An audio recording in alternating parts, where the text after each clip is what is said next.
I'm Cornelius Willingham. I'm with Nissan North America. I'm there right now. I think I'm called the EV Strategy Fleet Business Development Manager.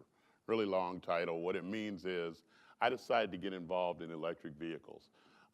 This is my ethical encore career. I've come back into the auto business. I was a dealer outside of Charlotte, North Carolina, Ford Lincoln Mercury dealer for a little over a decade and sold my business and retired. But trying to work on this get into heaven thing, and that means I'm gonna have, what I do from here forward is really gonna make all the difference. So electric vehicles kind of brought me back. First thing I want to say is, if you don't know who Tim Echols is, Tim Echols is a really good man. I've known him now for about 4 or 5 years, and he is genuinely probably one of the best people I've ever met as far as a representative that's been elected.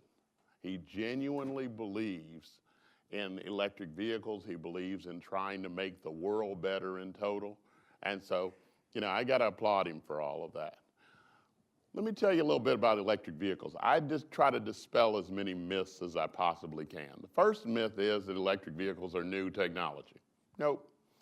1900s, 1800s, there were electric vehicles. There were electric vehicles out there before there were gas vehicles.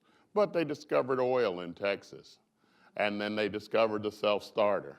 And if you think of a battle of the automobile, electric versus gas, gas won. It's portable, it's inexpensive, we've got a lot of it, and as a result, gas vehicles won. And it kind of really made communities like Cobb as big as they are. It wasn't for I-75, you look at whether this community would have grown nearly as fast as it has grown. Nissan's been in the business about 75 years with electric vehicles. We brought our first out in 1947, and they have gotten continually better. And now we've reached a level where electric vehicles are practical. How many of you still have flip phones? Who has a pager?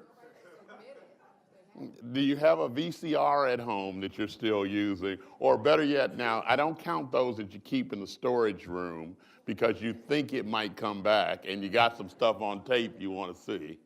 I have one of those, or at least have had one for the last few years, just in case they come back. Their change is constant, and because change is constant, electric vehicles are going to be the next big thing. They're less expensive to operate, 80 to 90% less on fuel cost and maintenance. They did a study in the UK, 25 times the reliability of a gas-powered motor. Not double or triple or quadruple, 25 times the reliability. In addition, if you replace just a single gas-powered vehicle with an electric vehicle that's zero emissions, you save 6 to 9 tons of CO2 from going into the atmosphere every year. Every mile you drive in a gas-powered vehicle pumps out about a pound of CO2.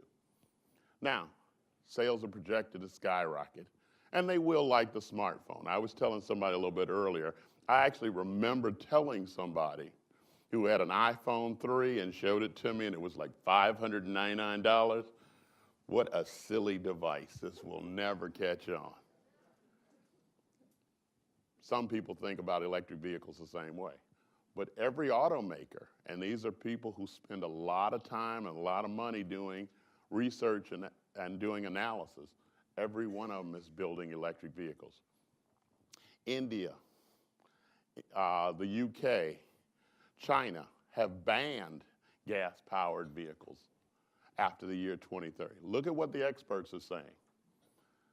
Pew Research says that it would grow from a $10 billion industry in 2012 to a $250 billion industry by 2020. We're already at $64 billion. It's doubled every year. OPEC, who cannot be considered to be a friend of maybe electric vehicles, raised their forecast by 500%.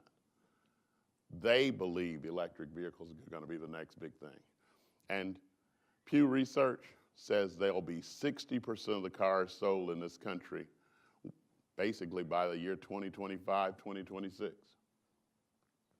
See if this will switch that. Here's the reason. Battery prices are plummeting. They are going down like a stone, 80% down in the past 5 years. It's projected that by 2026, 2027, it will cost less for an automaker to make a car with an electric motor than it will a gas-powered motor. It also takes about 5 years from drawing stage to ground to get a vehicle built. By the time you can get plants and stamping and suppliers and do all of the regulation requirements to get a vehicle onto the ground, it's about 5 years. So if in 2026 it's going to be less expensive to build, in effect, a zero emissions, cheaper powertrain, there's no automaker in their right mind that's not going to embrace that technology around the year 2020. Isn't that like a year from now? Oh, time flies. Take a look at what's happening. Back in 2011, we brought out the Nissan Leaf with a 24 kilowatt battery. That was state of the art. It was the first time anybody brought out a practical electric vehicle that you could drive to work every day. And a lot of people in this room have. I know Don had one, Don has had 3. But he was able to manage his driving on a daily basis with a 24 kilowatt battery. What we really find is that about 70% of the population only drive 30 miles a day. 84% drive less than 50 miles a day. They did a study of 748,000 trips, and only 1% of those trips exceeded 70 miles. Now, there are people who are out on the highway every day. That 5% of the marketplace is not who we're talking to. What we're talking to is somebody like me. Years ago, I lived in Marietta. I lived over by Sprayberry in the Lansdowne subdivision. It was when I was brand new with Ford Motor Company, and Ford Motor Company brought me down here. I used to commute to my office at Ashford Dunwoody. I'd get up in the morning and drive 14 miles, an hour and 10 minutes. I mean, I don't think I ever crossed 25 miles an hour the entire trip. I'm not sure, but I hear traffic's got a lot better. Right? I just was hoping I was at least hoping so. That's the way people have to, this is how life is. You get up in the morning, you go to work, your car stays parked at work all day, you get in the car in the evening, you come home, you make a few side trips, but that's the normal way most folks operate. And a lot of folks who live in Marietta are married. They've got families. So they've already got their, SUV / family hauler at home.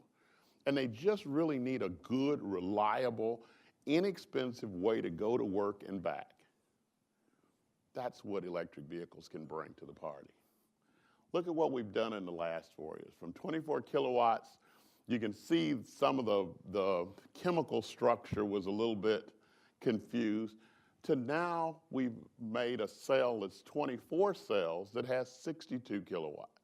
Now, to give you some perspective, a 2-bedroom apartment takes about 9.6 kilowatts per day to operate. So a 40 kilowatt battery or a 60 kilowatt battery can run that apartment for 4 to 6 days. So even if you think of it from a disaster recovery, it's nothing more really than a generator or a generator on wheels. So you could use it to power your home. You could use it to store energy from your solar array. All of those things can happen. We put out a lot of batteries, but the battery in the 62 kilowatt and the 24 kilowatt are identical in size. They both fit the same little hole underneath the car. And of the 400,000 vehicles we've sold, we have not had a single issue related to the lithium-ion battery. And only because I haven't checked this number since the end of 2017, we've never had to replace a motor under warranty. That's the reliability of an electric vehicle. You're going to have 2,000 fewer parts on an electric vehicle than a gas vehicle. Now, the first thing, though, you have to ask yourself is, why exactly would we change? Well, because maybe the battery in here is dead. No. I'll say one more thing about batteries. What battery prices have done is they've created two different segments of electric vehicles. You have the under 200 mile, under 30,000 range, and then you have the over 200 mile, over 35,000 range. Now, with our 62 kilowatt battery, we'll play in both segments.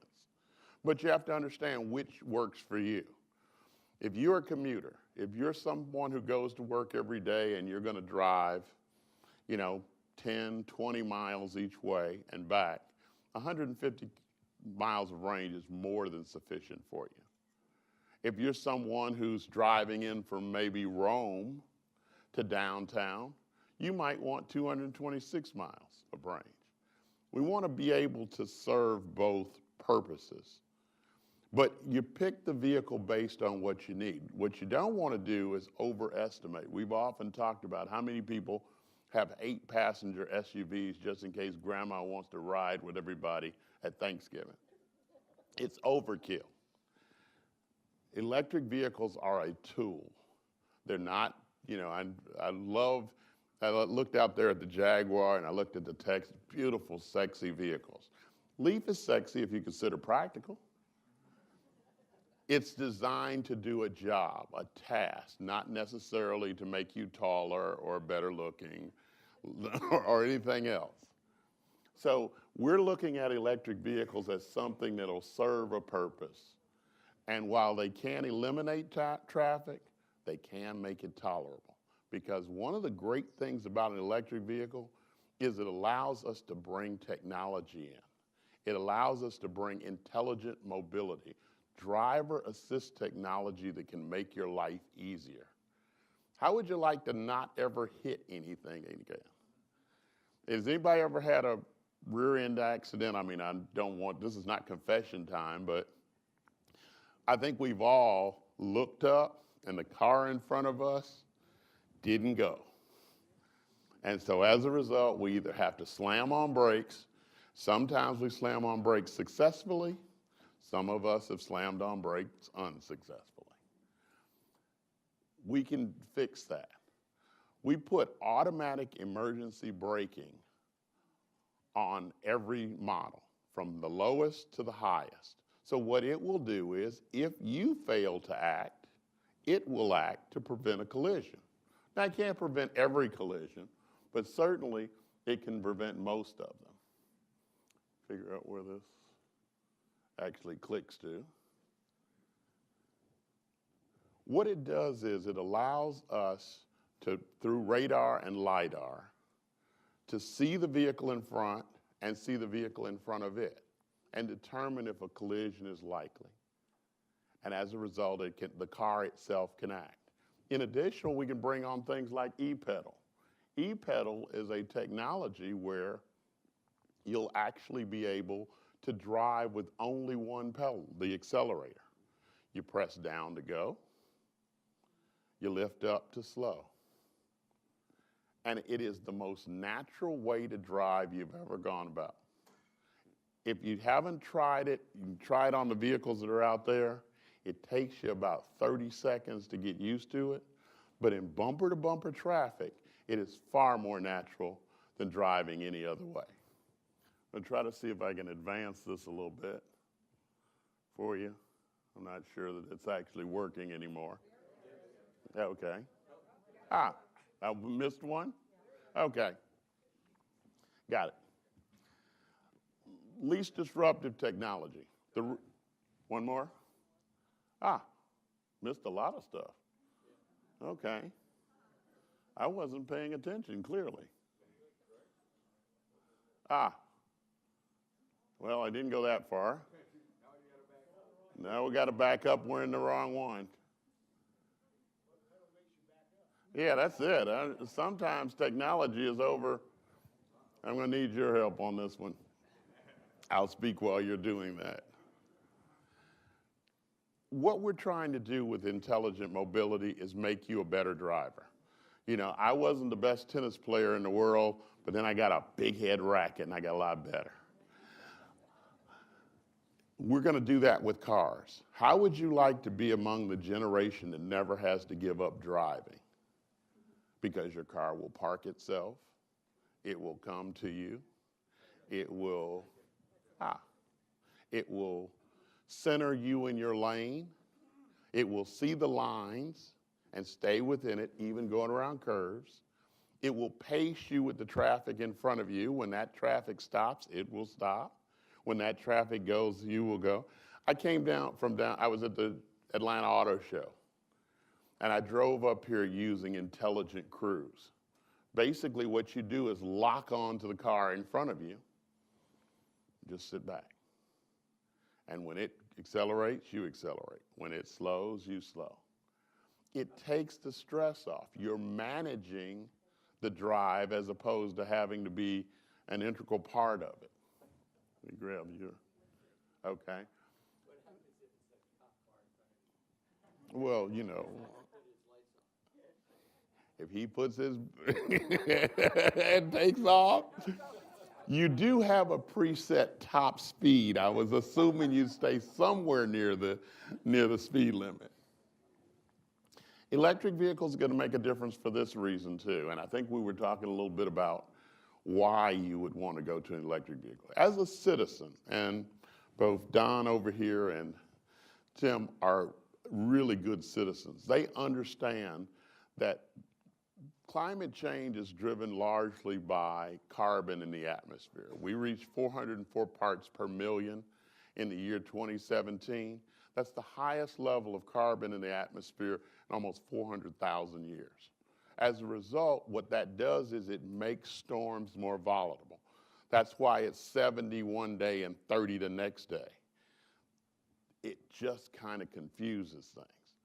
One way you can make an impact is by driving an electric car, because you, in effect, stop digging the hole. When you find yourself in a hole, stop digging. So if you can cut 6 to 9 tons of CO2 just through your drive without really changing your lifestyle anyway, an electric vehicle makes sense. There are a lot of industries you can reduce carbon in, but the only one that's really a variable is transportation. You're not going to cut it out of industry because we want jobs. You're not going to cut it out of electricity production, although it is getting cleaner every day. You're not going to do it out of commercial or any of these other. Transportation is the variable. When you talk about what people, 95% of the time your vehicle is parked. So all the carbon that you're putting out happens really only during 5% of the time, and that's only 30 miles. One of the things I ask people about when I asked if an electric vehicle will work for them is, how far do you have to go to work? Most people say, oh, about an hour, 45 minutes. No, far. Distance. Electric vehicles do not care about time. The one myth that most people don't know about on an electric vehicle is, if you're stuck in traffic, if you're not moving, you're not consuming propulsion power. Your radio, everything else is run by 12 volt, just like it is in a gas-powered vehicle. But if you're not moving, you're not consuming power. You remember when we had that apocalyptic snowstorm a few years ago? That 1/4 of an inch that paralyzed the city? There were people out there 16, 20 hours. The people in electric vehicles had heat because they weren't moving, and there's plenty of power, so they were able to continue to go. People in gas ran out. You've got enough power to run a 2-bedroom apartment for 4 days. You can handle a day on the freeway. Gasoline, though, burns. And even if you're sitting there and you're idling, and you're not moving, you still will ultimately consume all of your gasoline. And there were cars out there the next day and the day after because a lot of people just ran out of gas. And quite frankly, there weren't a lot of gas stations that were available to them, even if they could have gotten off the freeway. EVs cost less to operate. Have you ever had a conversation in your household where you said, you know, we ought to save about $200 or $100 a month for retirement or for vacation or for, you know, the kids' education or the nice new couch or the TV or whatever you did. Ever had that conversation? It usually means sacrifice at some point. Not going to be playing golf. Not going to be doing this. How about you just drive to work like you normally do? Except driving an electric vehicle cuts that cost. The Department of Energy says electric vehicles, that a gas-powered vehicle, it costs about $353 per month for you to keep on the road. That's fuel and maintenance, driving 13,467 miles per year, which is the national average. It's going to cost you $353, not in payment. This is in simple gasoline, oil, maintenance for that vehicle. A comparable electric vehicle is going to cost you about 20 bucks. That's quite a difference. And if you saw what Tim was saying about the time of use rate, and I'm anticipating exactly the same thing from Cobb EMC, those people saw their bill actually go down even though they had an electric vehicle. The thing you should always know is 80% of people charge at home. They never charge in public. Okay. Do the math. 60-cent gas, sound good? I remember it passing through that moment. I'd like to go back to it. What would it be like to pocket $4,000 over the lifespan of a vehicle? That's $4,000 you can use towards a nicer vehicle or other things that you have in your home. That's one of the reasons Leaf won the award from Kelley Blue Book as having the lowest cost of ownership for an electric vehicle. When you compare it to all the other vehicles that are out there, we think we stand pretty well. I believe they make some fine vehicles. Tesla is a beautiful car. I just saw this Jaguar. I think that's gorgeous. We make a very practical car that'll serve your needs as a tool. We think it'll compare very nicely. I'm going to click through this part, but one of the things we did in the last year was, because battery prices are falling, we added about $5,000 in content to the Leaf in every series, because what we did was we were able to take those savings and turn them now into intelligent mobility, driver assist technology, to be able to help you be a better driver. We now have just changed the national slogan or the worldwide slogan for Nissan from zero emissions to zero emissions and zero fatalities. McKinsey says in their study that if driver assist technology could be widely employed, we could cut traffic fatalities by as much as 90%. Now I'm going to take you through charging very quickly. Just a couple things that you should know. This is the 101 on charging, and if you know this, you know everything. There are only three real types. 110, which is household current, which is level 1. Level 2, which is 220, which the guys from Quick Charge in the back have an example of right there. That's 220 volt charging. And the last is DC fast charging.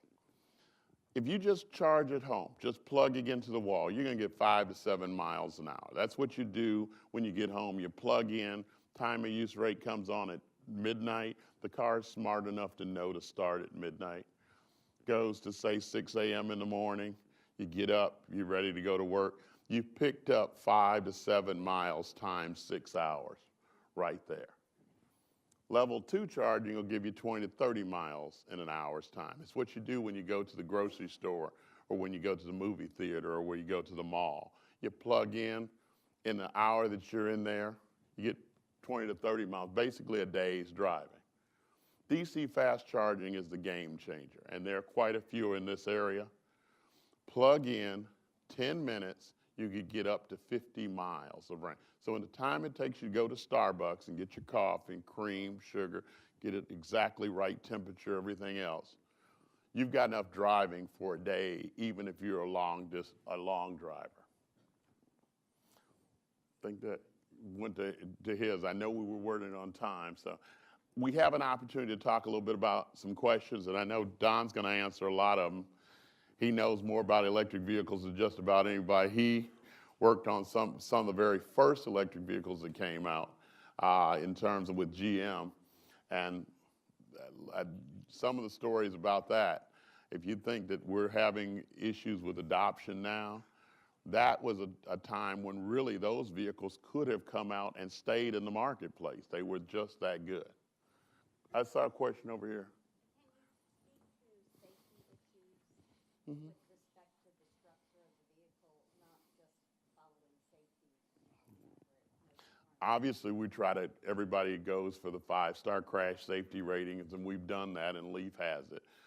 There is nothing about the structure of an electric car that should differentiate it from the structure of a gas vehicle in terms of crash safety. The worthiness is there. Tesla set a record with their vehicle. It broke basically the machine when they went to test theirs. So it's easy to make a car very safe. When I first came to Nissan, the engineers were very happy to show me that they had taken a car, slammed it into a wall offset, rolled it, and there was no intrusion into the battery compartment. And I went, well, what about the driver? Engineers just don't care about that. So, you know, you say, oh yeah, they did all right too, okay? So yeah, the vehicles are safe. You can feel free to run them into anything you want to. You'll be fine. Yes, sir. Can you talk about the federal tax credit? We hear it's running out, and it's also... It has expired for some manufacturers. It hadn't expired for us. Each manufacturer gets 200,000 vehicles. We're at 130,000 in the US, 400,000 worldwide. That 400,000 represents the best-selling electric vehicle in automotive history. We've held it to 130 in the US, and we sell about 20,000 a year. So we hope our tax credit will go for at least another 2 years before it then starts to decline. So I believe it's Tesla and Chevy's case, theirs has gone from 7,500 down to 3,750, and then it will continue to reduce on as they sell more vehicles. Because the Volt, since it's by manufacturer, Volt counted against Bolt. All the Tesla models count against all the other Tesla models. And that's how they ended up at those numbers. It was,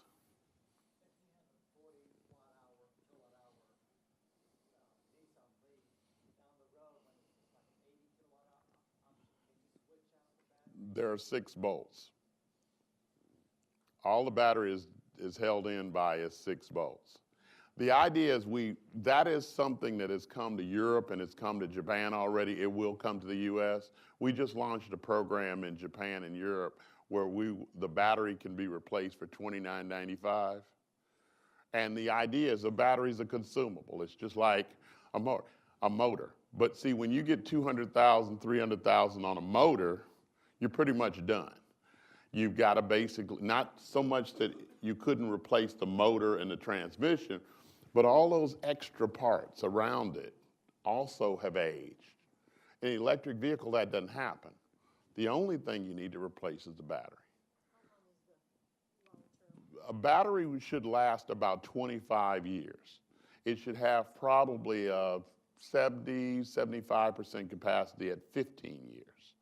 So there is a gradual drop in capacity over time, and we warranty the first 6 years of that capacity. We have an 8-year warranty on the battery. We warranty the first 6 years. Ultimately, though, like an iPhone, and I'll grab yours and say, like a cell phone, you could actually pop a new battery in and fundamentally, you've got a new car. I don't know if any of you have been to an assembly plant recently, but we could really turn the lights out on those things. Robotics is everywhere.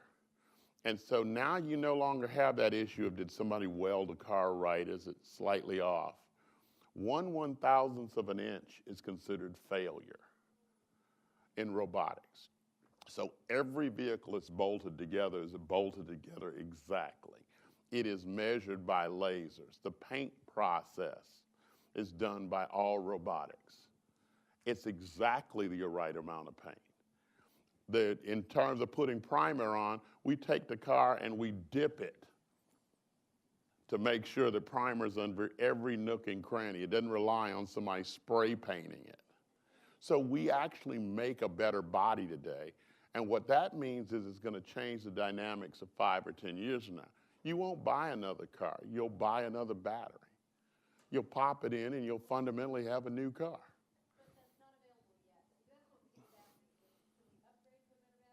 You can now, yes, although it's not as inexpensive right now as it will be if you give it a couple years. Right now in the US, I think it's priced at $59.95. We just launched in Japan and Europe at $29.95. So that's got to come here. It's just a function of getting here. She was going to ask.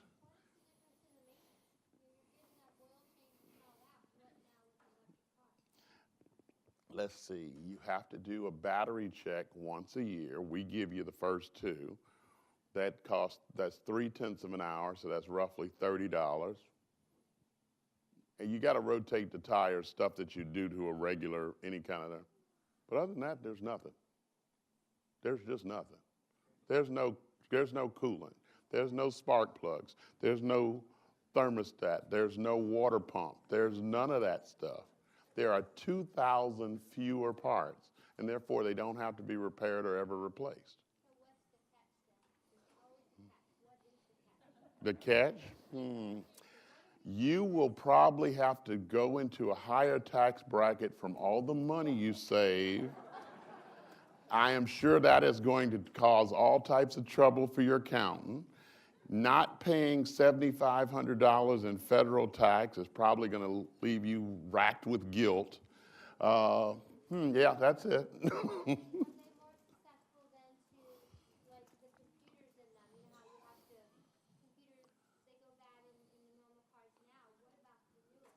Well, what you're going to find is if you look at the numbers, they went bad in the older cars. They don't go bad in the older cars. When was the last time you had your iPhone just explode on you? Right, you don't have to do that. And we've actually gotten to the point now we can do that remotely. So there are maybe software updates periodically. Tesla does their software updates. We do the exact same thing. But this is kind of going to change. You're no longer going to have that situation where you start to see cars on the side of the road.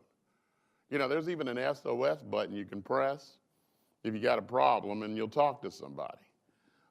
If your car crashes, it'll automatically make a report that there's been an accident, and that, you know, and it will check to see if you're all right. This is the new wave. I mean, I think very soon we're going to have the little communicators from Star Trek. That's going to come. Got a gentleman right here with his hands up. I have a 2011 Nissan. Mm-hmm. I hear the long-range lead I just finally saw today, the blue one, the green out there, 220 miles per charge. But I heard in that lead that Nissan finally said the battery must be cool or heated in Wisconsin. In the Army, everybody thinks they like us. Mm-hmm. There's decent air conditioning where we work, but we have computers like everybody else. Yeah. Computers will not work if they're at 78 Fahrenheit. So that's why we benefit because we actually live with computers. So we get it. But it seems silly to me that Nissan continues to ignore the charger physics unless that one's different. It is. So it is cooling the battery. It is. It has always been the same cooling. It's air cooled. You have to understand how the structure of the battery, and how, if you let me explain it, I'll explain to you. The structure of this battery is different than the structure of the Tesla battery, different from the structure of the Volt batteries, different from the structure of the Bolt battery, and virtually every other vehicle out there. It's proprietary. Here's how it's structured. You have a module. It is the size roughly of a pack of paper. Inside that module, you have 4 cells. Those cells are basically look like you took 10 sheets of paper, crushed them together, slathered them with a lithium ion goo, and then encased them in plastic so that it's basically a laminated plastic. That is a single cell. You have 4 of those cells inside a module. There's at least a ½ inch between. There's not enough kindling temperature generated by any of those individual cells at even maximum output to cause any degradation of the battery as a result of heat. Yeah. If you are above 130 degrees for an extended period of time, well, I hope not. I would not. I don't think I'm gonna. I heard a guy tell me, I was in Florida, and he told me that they get down to -30 and -35, and I'm going, you know, if I'm standing in Florida, I'm going to be calling friends, telling them to send my stuff, because I'm never going back. The ranges are -14 to 130. In that range, all cars are suitable. Now, if it exceeds that range, that's that 1% we were talking about.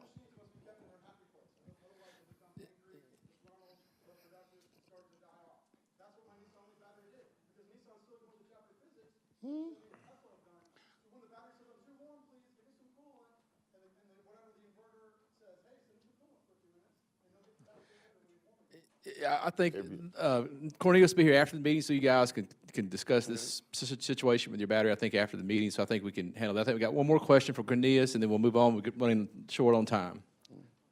My question is, when the Nissan Leaf batteries, based on the manufacturer's decision, when the battery is ready for retirement, are those batteries eligible to be reconditioned and used to store energy for homes? Yes. In Europe, that's where what they've done. They're using reconditioned batteries to put in the new vehicles. In addition, a lot of people have gone and they've added them to their solar panels. So, for example, as a storage medium, give you an example, a 24 kilowatt battery, when it is done, when it is at a point where I would say it needs to be replaced, it's going to still have somewhere around 16 to 18 kilowatts of power. That's still enough to run a house for a day and a half. So you add that, for example, to your solar panel. You've now basically maybe taken those off-peak hours out of the grid. You've taken those off because you'll be able to rely on your battery.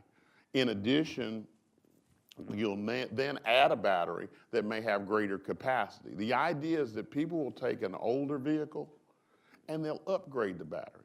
Rather than buy I just bought another cell phone, okay? And I had one that was working fine until I lost it, so I had to buy another one.